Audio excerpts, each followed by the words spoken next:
I'm Maria Schwartz, and welcome to the Winsidr Show, where it's all about the W.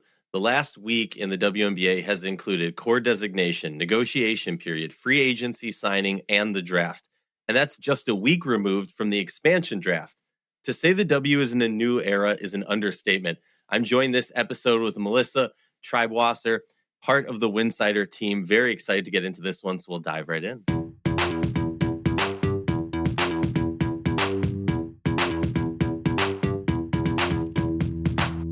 Before we get into today's show, just a quick reminder, Winsidr is a fully independent WNBA news site, and everything we do is supported by listeners like you. If you enjoy what we're doing here, you can keep it going by joining our Patreon at patreon.com/Winsidr, patreon.com/Winsidr. With pricing levels for everyone, you directly support the work we do putting into the covering W year round.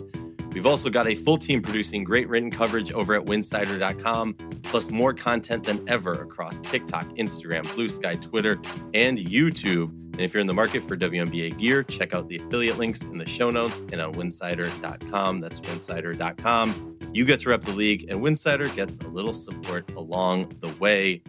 Welcome back to the show. Excited to be here. Melissa, excited to be chatting with you. How are you doing in this crazy, crazy time? Yeah, I mean, I cover some college basketball too. So between the transfer portal opening and the WNBA draft and free agency all happening in approximately a 36-hour period, it's been a wild couple of weeks, but we're doing great. There's so much to look forward to. Training camp starts this weekend, right? So the fun never stops when you're interested and passionate about women's basketball. That is more true today than ever before, especially with our ability now to follow more closely overseas basketball. Hint, hint, you should be paying attention to overseas basketball for the draft and for free agency and just the new era of the W with 15 teams, more roster spots. Before we get into anything, I have to say one thing. I didn't prep you on this. I got to show some love to my bestie, Rachel Galligan. Yes. If you follow the show for a while, Rachel and I have been hosting this show for over 8 years at this point. Rachel, very excited to be the first full-time international scout for the Minnesota Lynx. Very excited and happy for her. Obviously, maybe this clues some listeners in as to why she hasn't been on the show for the past few months or at all in 2026 and a few months before that. Obviously, when you're working for a team, you're not podcasting about what that team is doing and what other teams are doing, but super, super excited. I'm just going to gas her up for a moment. She played college basketball. She's in a multiple Hall of Fames. She coached college basketball. She played overseas. She ran scouting firms, or I don't even know if that's the proper term. Basically, she has worked to get overseas players to college basketball in America. She has worked, as everyone knows, covering the W for many years. This is a person who bleeds women's basketball, and I am just so excited and happy for her. And I'm sure she is going to send me a very angry text for saying all of this. But she'll always be Hoff to me. So, okay, let's dive into it. Wait, I got it. You left out one of Rachel's incredible accomplishments. Well, I figured you might add this. She covers the Big 12 as well and has been a great advocate for Big 12 women's basketball. We've been, mutuals on social for a while, finally got to connect with her in person at the Big 12 tournament and saw the news right before we hopped on. So couldn't be more excited for her other than the fact that it's a big loss for the Big 12. Because she, like I said, just did such a great job advocating for a very underappreciated conference, in my opinion, when it comes to women's basketball. Very true, very true. I figured you'd drop that one in there. You know me, college basketball is always, the back of my mind. Okay, so what else are we going to talk about? The draft just happened a few days ago as we record. Free agency happened literally the day before the draft as we're about to record or whatever. It has been insane. I was saying this beforehand. It's just hard to even, get my head around this is what this team looks like. And I understand there's some teams that didn't have such crazy changes. Like we're talking about the Las Vegas Aces. They're basically running it back. You're talking about New York, essentially a very similar team with a slight variation difference in which Sabaly sister is on the roster. Was this a long play by the New York Liberty to get Satu eventually? Who knows? We'll never know unless, someone writes a tell-all book later. But let's dive into it. The draft is most recent, so we'll go draft first. We have not prepped on this at all, so I'm excited to just have an honest conversation with you. Like, if you were to pick maybe two teams to be your winners of the draft, who would you say that was?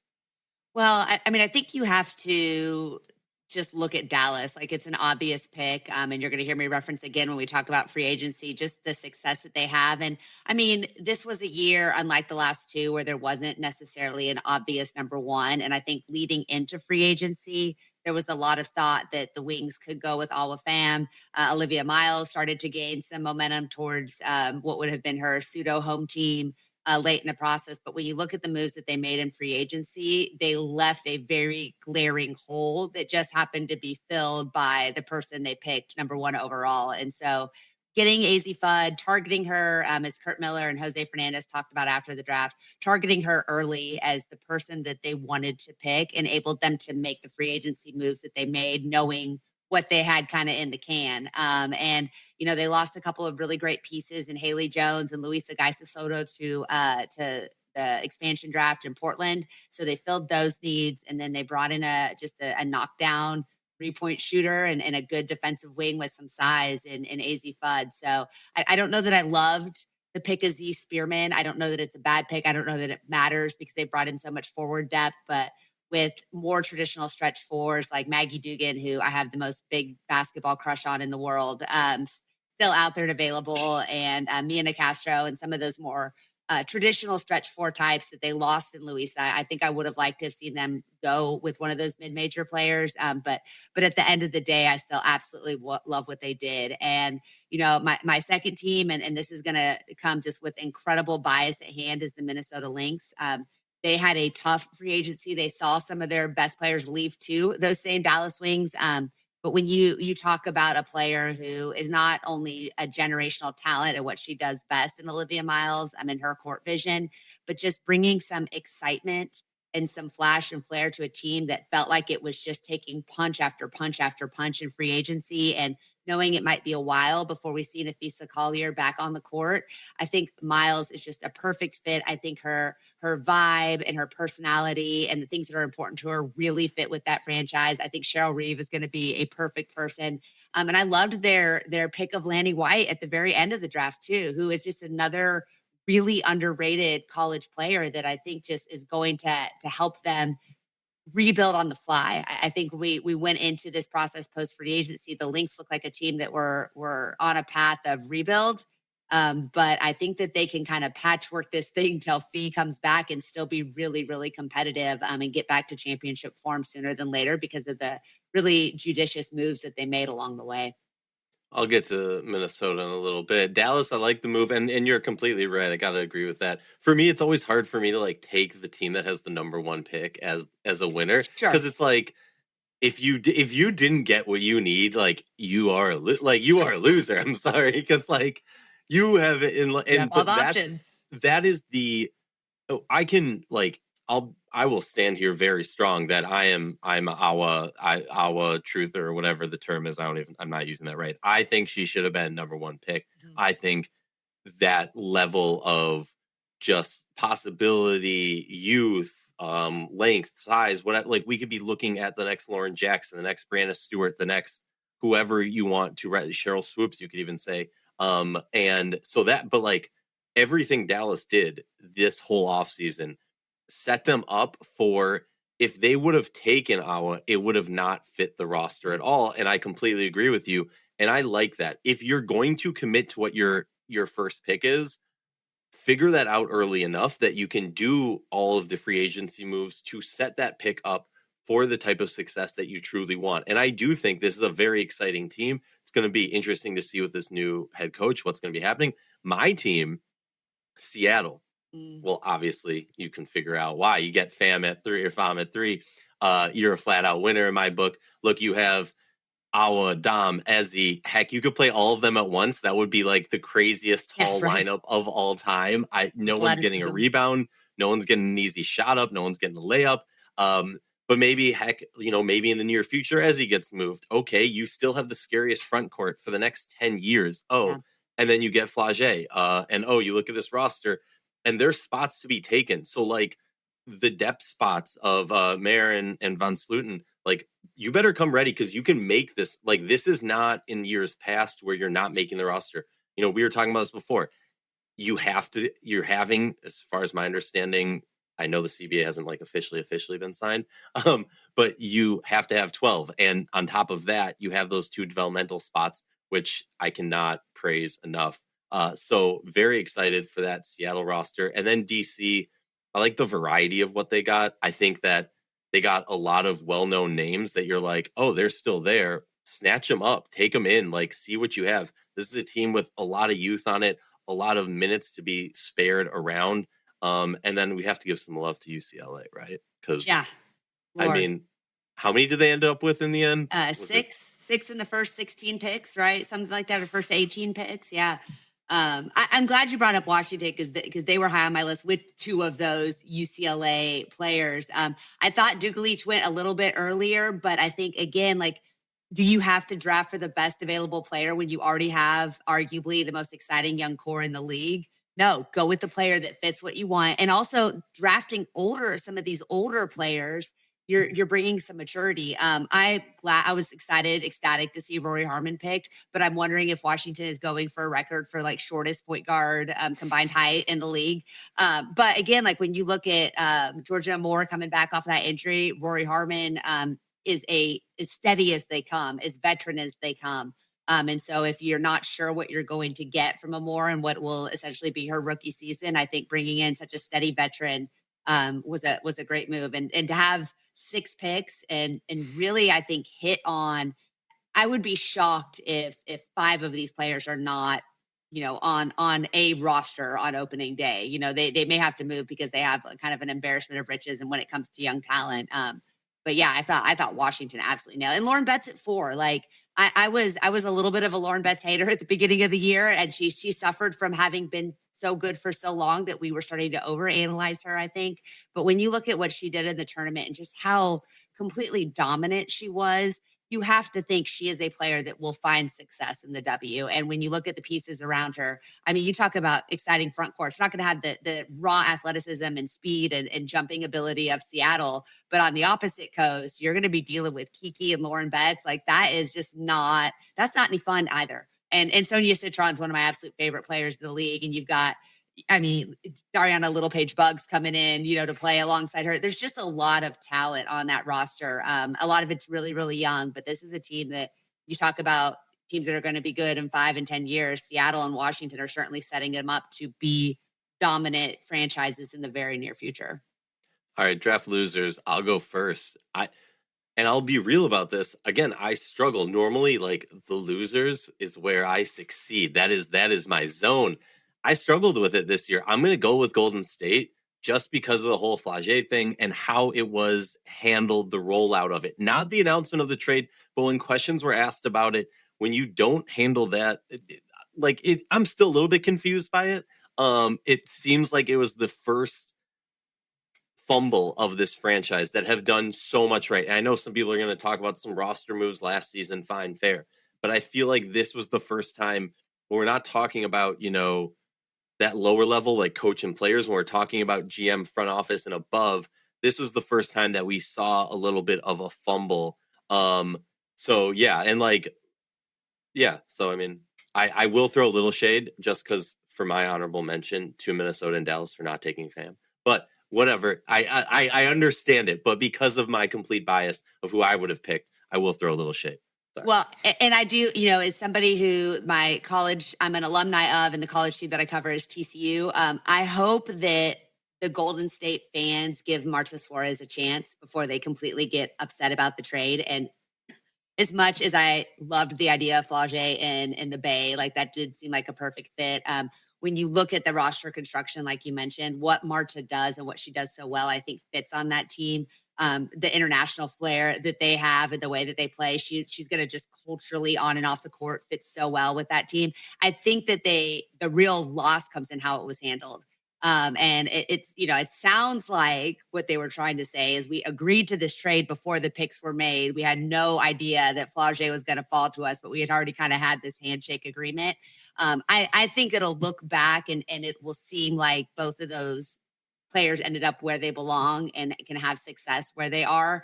But I totally understand the consternation that people feel. And you talk about bias. Like there's not a player in this league I'm going to be more biased towards than Marta Suarez because of just what an incredible human being she is. I will be rooting so hard for her. And in her single season at TCU, she made just a giant impact on me. Just for who she is. And so I really hope that she thrives in Golden State. It makes people forget what a controversial trade that was. I think I'm going to go 2 losers, but I'm going to go in a different direction. Number one is going to be mid-major players, and especially those mid-major players that stayed loyal to mid-major programs for 4 years. Not seeing Maggie Dugan drafted, not seeing Brooklyn Meyer drafted, not seeing Mia Nicastro drafted. I thought was I don't know if travesty is over exaggerating it, but to me, it's a little bit tragic in this era because when you have these players that have played and developed for 4 years or 5 years at the mid-major level who didn't jump ship for brighter pastures or bigger paychecks, to see them do it the quote unquote right way. And I'm a big proponent of transfer portal and NIL, but when you have those players that stick to it, you want to see them rewarded for the work that they put in. I'm super excited that some of those players got invites to camps, but it does kind of show you where the new system is headed. And I can't remember the exact numbers, but the percentages of players that were Power 4 or international, it was like 90% of the players drafted combined. And I think that is unfortunate for the game. Because as much as I do appreciate player movement, and I do follow the biggest transfer portal school on the planet, it still is you want to see those kids that stick it through when it's a little bit tougher, be rewarded and get opportunities, if nothing else. So I'll be rooting for them in camps. And then the other thing, when you kind of, again, talk about doing things the right way, Tania Lotson made a move from being the person, the number one option on a middle of the pack Florida State team to going to try to win a championship with South Carolina, and her stats took a hit. And apparently so did her draft stock. And so seeing her kind of free fall a little bit was disappointing. Again, it's not about where you get drafted. It's about where you fit. And I think she ended up in a really, really good situation for her. So I think that will end up being fine. But again, it's just one of those things where on draft night, you're seeing some of these mocks have her the top 7, the top 8 picks, and she falls towards late in the second round, and that just seems a little bit unfortunate. But I think at the end of the day, it's going to work out, and I think she'll have a great career with the Sparks. And that's the thing about this season is like there's so many more roster spots this year. Yeah. There is such more opportunity, and what we're seeing, at least so far, is for so many years we've had fewer roster spots and heartbreaking cuts late into camp. Mm-hmm. And for the most part, yeah, we've seen a few of those players get opportunities this year. But what we're seeing more of is international players coming over and then draft spots. So we just haven't seen as many of those, roster bubble players in like coming back to the league this year, which is going to be interesting as the seasons go on. We did see, news broke today, Kennedy Carter going to the Vegas Aces. That will be extremely interesting. And we'll talk about that now because we're talking about free agency, winners and losers of free agency. I'll go first with my winners. I got to go New York to get all the key starters back. They had Rebecca Allen, Hans back, Marine Johannes, Rebecca Gardner, Carrera, Astaire, and they had the better of the Sabalis. I'm not trying to throw shade there. I'm just trying to say, we're talking about one who is an MVP caliber player. And now they have her on their roster. So that is a ridiculous upgrade. So I have to include New York as one of my winners. Why don't now you give me one of your winners? Oh, I mean, to me, hands down, the biggest winner of the last week has been the Atlanta Dream. When you add Angel Reese to your roster, especially in a city like Atlanta that loves a star and is going to be so supportive of Angel, she continues to develop and kind of reach her incredible talent capacity. Atlanta just is a perfect fit. And not only did they do that, but they bring back Alicia Gray, they bring back Ryan Howard, they bring back Brianna Jones, Jordan Canada, and Naz Hillman. And so all of a sudden you have this core that's ready to win now while still having added one of the most exciting and marketable young players in the league. And big winner as well is Angel Reese, who gets out of a very, we'll call it difficult situation in Chicago, and in a place where I think she can absolutely thrive. When you look at the coaching and the ownership and the system that they're running, there's just a lot of opportunity for her to continue to not just have success on the court, but to continue to become a global icon and brand when it comes to fashion and basketball and everything in between. So Atlanta just absolutely nailed it, in my opinion. And I think that's going to be one of the most fun teams to watch this year. Yeah, and I think the interesting, at least for me, like my thing with Angel Reese is, as someone who's a huge fan of her college game, in the pros, when you surround someone with the insane magical rebounding gift that she has, and I don't want that to take away from the hard work she puts into it, but I have never seen, it's like there's a magnet in the ball and a magnet in her hand. It is the most absurd thing I've ever seen. She'll be like nowhere near the ball, and somehow, some way, the ball floats to her. She gets, I don't know, the ball doesn't float to her, she gets to it. And to be surrounded with that talent of shooting on that roster is going to be insane for offensive rebounds and putbacks. I had Vegas obviously bring him back. You had Kennedy Carter. That'll be interesting. Adding Bree Turner, Steph Talbot. But the team that I'm like hilariously, and obviously some love to Dallas, but the team that like I am just dying and I have to include them as a winner of free agency is Chicago. Because, well, there's definitely been some moves that I question and am banging my head like, what are you doing? You add Azare, or bring back Azare. You bring back Sloot, Dejanay Carrington, Rakia Jackson, Skylar. Yeah, you way overpay for JC Sheldon, but fine, okay. You did some bad moves, but I got to give you a winner for this because somehow, some way, the butt of the jokes for the last how many years has been in the league has been the Chicago Sky. And they were able to build a roster that you can say is a win now roster. They were able to convince superstars, former champions, big names, top of their class, whatever you want to say, to come here and play for this roster, play for this franchise, who still barely does not have a facility.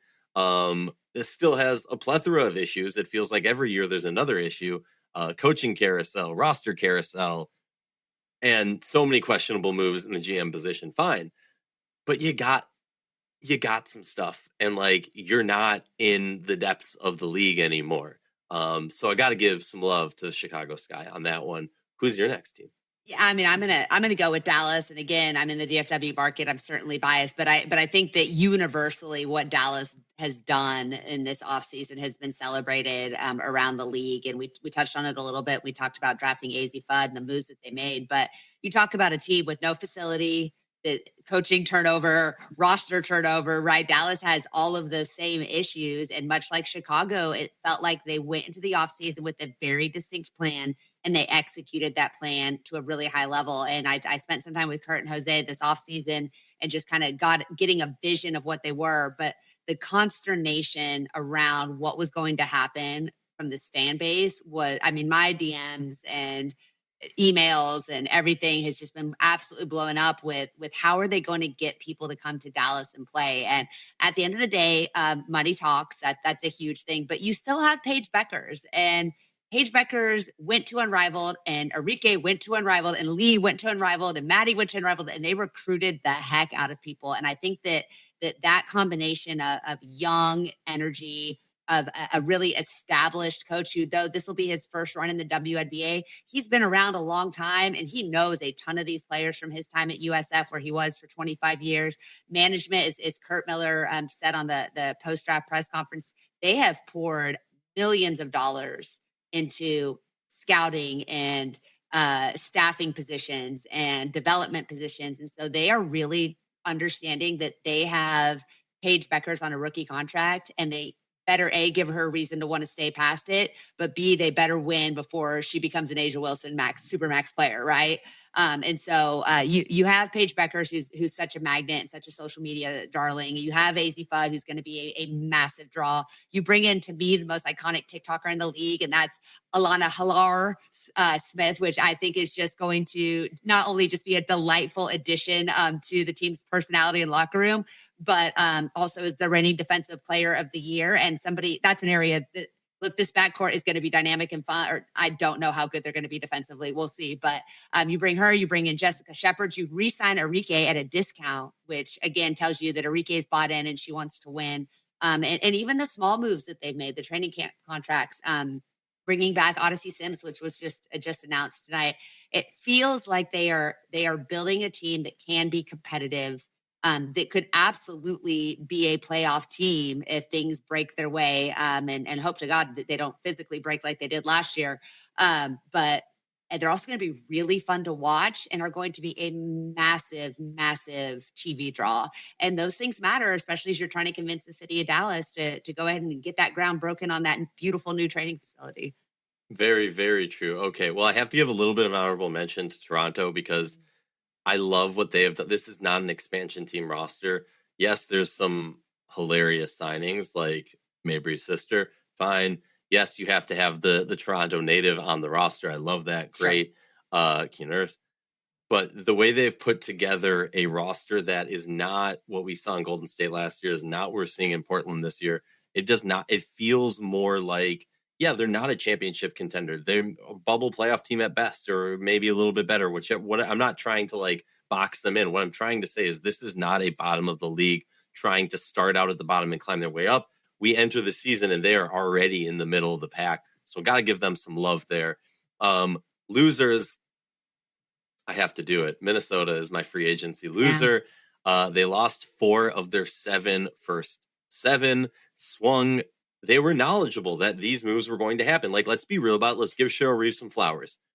Everybody who was a starter got a mill from last year.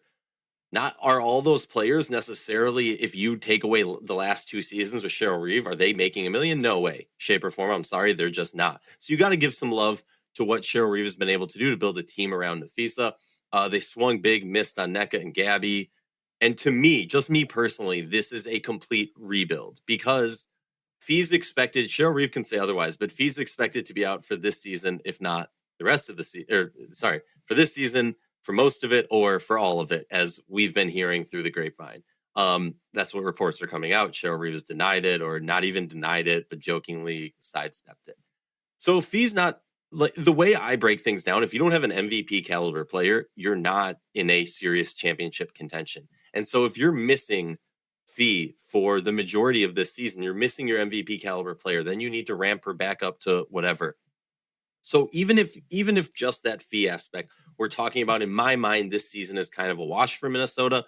Yes, if you would have gotten NECA and Gabby, maybe we're talking about a roster that can hold its own until that point, but we're not. And so for me, like, maybe I'm being a little harsh, jumping the gun. I love the Olivia Miles move. Yes, I would have gone with Awa, but I love the Olivia Miles move. I think they still have a good amount of talent. Rachel did a great job working with Cheryl Reeve. Shout out to Rachel, bringing in those overseas players, some Big 12 players onto this roster into training camp. So it's exciting. It's interesting. But look, let's be real. This is a team that 2 seasons ago was 5 seconds away from a championship.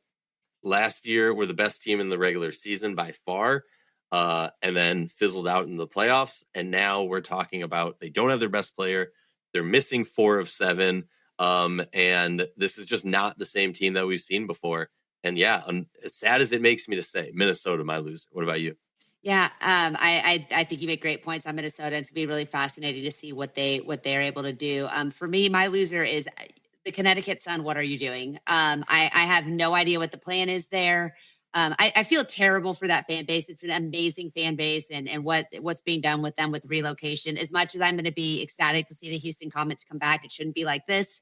And the MNBA, I am a Sacramento Kings fan, and so I know what it's like when people tell you you don't deserve your franchise that you love and pour everything into. And so I feel terrible for them, but that does not excuse them from completely being just a WTF over the last couple of weeks. So I think they had a decent draft, getting Charlize Ledger-Walker and Gianna Neepkins, who if AZ Fudd is the best shooter in the draft, Gianna is not far behind her whatsoever and just has a lightning quick release and is just a really, really exciting young player. But this does not look like a roster that's built to win now. So why did you bring in Brittany Griner?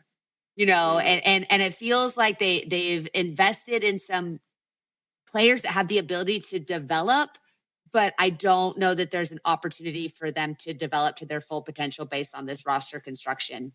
I have a lot of players that do the same thing.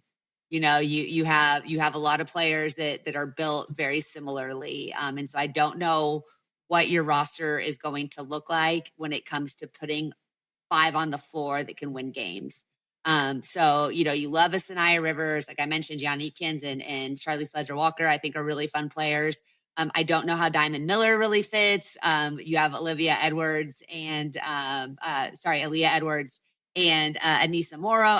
There's just a lot of players that have well-rounded games, but very few, I think, that have really elite traits.